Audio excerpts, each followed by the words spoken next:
Հայ-թուրքական սահմանի բացումը երրորդ երկրների քաղաքացիների համար ամենաարագ ազդեցությունը կունենա տուրիստական հոսքերի ավելացման վրա։ Հայաստան-Թուրքիա սահմանային մարգարե անցակետում շրջայցի ժամանակ հայտնել է էկոնոմիկայի նախարարի տեղակալը։ Նա ասել է, թե սահմանի հնարավոր բացումը կազդի նաև ծառայությունների ոլորտի, ընդհանրապես արագ գործնական եւ դրական ազդեցություն կունենա տնտեսության զարգացման վրա։ Կկրճատվեն տրանսպորտային ծախսերը, մատակարարման շղթաները եւ կընդլայնվի շուկաների հասանելիությունը։ Որոշ փորձագիտական ուսումնասիրությունների տվյալներով 20% ներդրումային հոսքերի ծավալի մեծացում է ակնկալվում ոչ միայն Հայաստանում, այլ նաև տարածաշրջանում։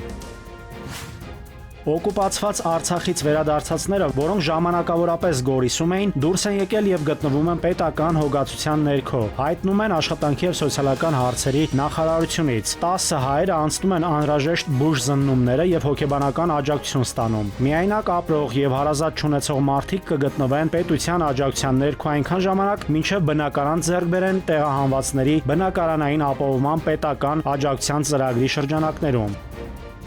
Հայաստանը 2026 թվականի սկզբին զբաղեցնում է 101-րդ տեղն աշխարհում ռազմական հզորության մակարդակով։ Վերլուծությունը ներկայացրել է Global Firepower-ը։ Ռուսաստանը ավանդաբար մնում է երկրորդ տեղում, վարկանիշի առաջին տեղում ԱՄՆ-ն է։ Տասնյակի մեջ են Չինաստանը, Հնդկաստանը, Հարավային Կորեան, Ֆրանսիան, Ճապոնիան, Մեծ Բրիտանիան, Թուրքիան եւ Իտալիան։ Ադրբեջանը զբաղեցնում է 60-րդ, Իրանը 16-րդ, Վրաստանը 95-րդ տեղը։ Վարկանիշի շրջանակում գնահատվում է ավելի քան 60 գործոն 145 երկրների ռազմական հզորության ինդեքսը հաշվարկելու համար, ներառյալ երկրի ֆինանսական վիճակը, աշխարհագրական դիրքը, լոգիստիկ հնարավորությունները։ Ազգային ժողովի իշխող մեծամասնությունը փոփոխել է ընտրական օրենսգիրքը, որով իշխանության հետ չփոխկապակցված դիտորդական առաքելությունների, նաև հայաքվեի գրանցումը կփորձեն մերժել։ Թեմայի շուրջ այսօր իրենց դժգոհությունն են ներկայացրել հայաքվեի ներկայացուցիչները լրագրողների հետ հանդիպմանը։